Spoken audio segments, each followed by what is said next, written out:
bukan kendaraan yang mengendalikan kita.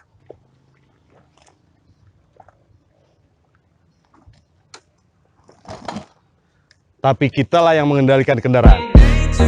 Dengan menggunakan kaki pun tanpa pegangan, kendaraan akan berdiri dengan sempurna. Selanjutnya posisi tangan. Upayakan tidak lurus, namun membentuk kurang lebih 130-135 derajat. Kenapa? Fungsi dari pegangan akan membantu kita pada saat apabila menemukan hambatan di jalan, terutama jalan berlubang ataupun material yang ada di jalan raya, agar tidak terlepas. Termasuk pegangan pada grip bagian gas. Tidak diambil lurus dari posisi Anda duduk, namun ambil bagian atasnya kurang lebih 130 derajat tadi. Pada saat Anda membuka katup gas, tidak akan mengganggu kenyamanan pergelangan tangan Anda.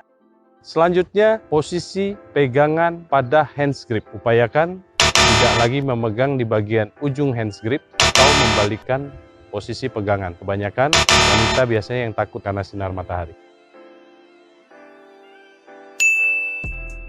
Untuk sebelah kanan tetap sama, bagian di dalam hands grip ada batas bagian dalam dan upayakan tidak memegang tuas rem depan. Namun sebelum akan memulai, kita sedikit kupas tentang penggunaan rem. Kenapa dalam safety riding kita hanya fokus pada penggunaan rem belakang? Terlebih kita hanya menggunakan kecepatan 40 km per jam saja. Maka mutlak hanya menggunakan rem belakang, tidak menggunakan rem depan. Ini bukti kenapa hanya rem belakang yang digunakan saat berkendara 40 km per jam ke bawah. Bisa kita lihat.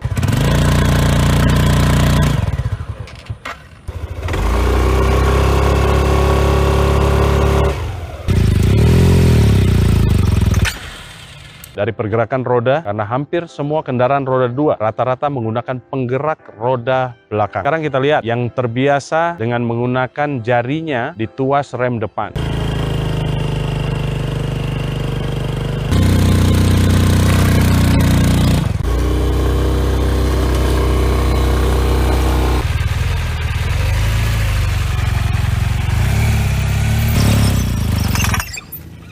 Terlihat kendaraan tetap akan bergerak, dan inilah yang sering terjadi di lingkungan sekitar kita. Ada teman kita gagah dengan menggunakan motor besar, namun lalai jarinya pada tuas rem depan di saat kecepatan rendah. Yaitulah yang kita kenal dengan jatuh konyol. Itulah penyebab kenapa banyaknya terjadi kecelakaan baik di tengah keramaian kendaraan ataupun saat akan memarkirkan kendaraan. Jadi kuncinya ada di pengereman. Selalu gunakan rem belakang pada saat kecepatan rendah.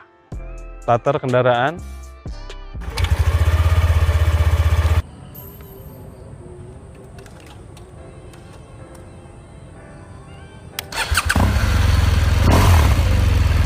Untuk kendaraan yang menggunakan transmisi manual, ada momen saat akan mulai berjalan, yaitu perpindahan transmisi dari netral masuk ke gigi rendah atau transmisi rendah. Perpindahan kaki setelah standar naik, biasanya kaki kanan masih di bawah. Maka pada saat kaki kiri bagian atas, setelah masuk transmisi, upayakan turun dan langsung menginjak pada pedal rem belakang. Satu lagi hal yang paling penting sebelum akan menjalankan kendaraan, karena di kita menggunakan lajur kiri, maka wajib bagi pengendara sebelum akan berjalan, selain memperhatikan spion, juga memalingkan pandangan ke belakang arah kanan untuk memastikan bahwa kondisi di belakang aman sebelum Anda memulai perjalanan, kemudian berjalan dengan nyaman. Di sini kita perlihatkan manfaat kegunaan spion standar. Cukup dengan melirik, maka posisi kendaraan tidak ada perubahan.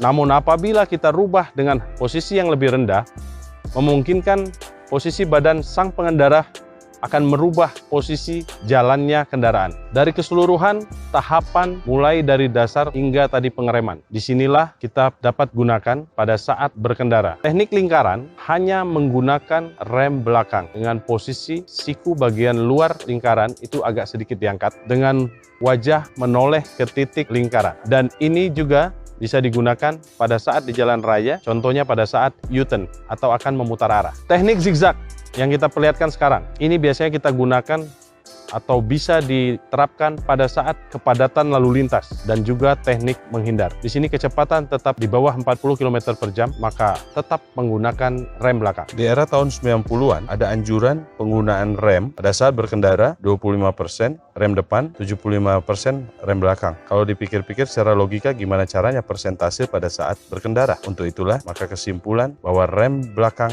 memiliki peran lebih utama pada saat berkendara dalam kecepatan rendah. Terakhir, pada saat akan berhenti. Kebanyakan sebelum kendaraan dipastikan benar-benar berhenti atau sudah lebih awal turun. Hal ini dapat menyebabkan kaki sang pengendara terseret, kemudian pada saat kendaraan berhenti, kaki tidak mampu menopang beban kendaraan. Hal inilah yang menyebabkan cedera pada bagian lutut. Untuk itu, hindari, alangkah baiknya biasakan pada saat kendaraan sudah benar-benar berhenti. Setelah itu baru kaki turun.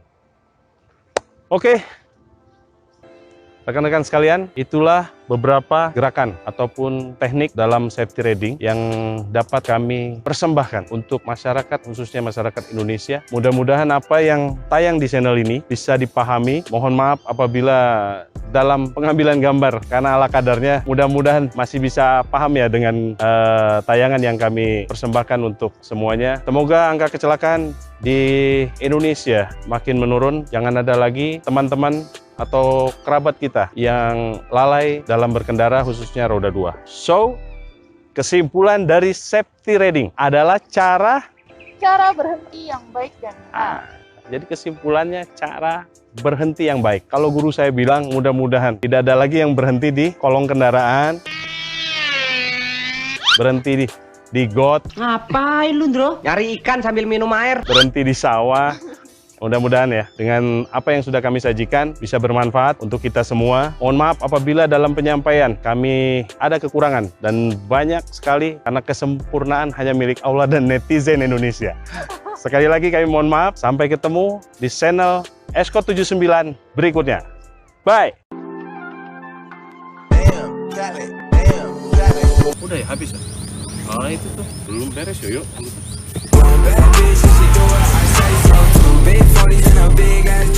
Balik deh kita.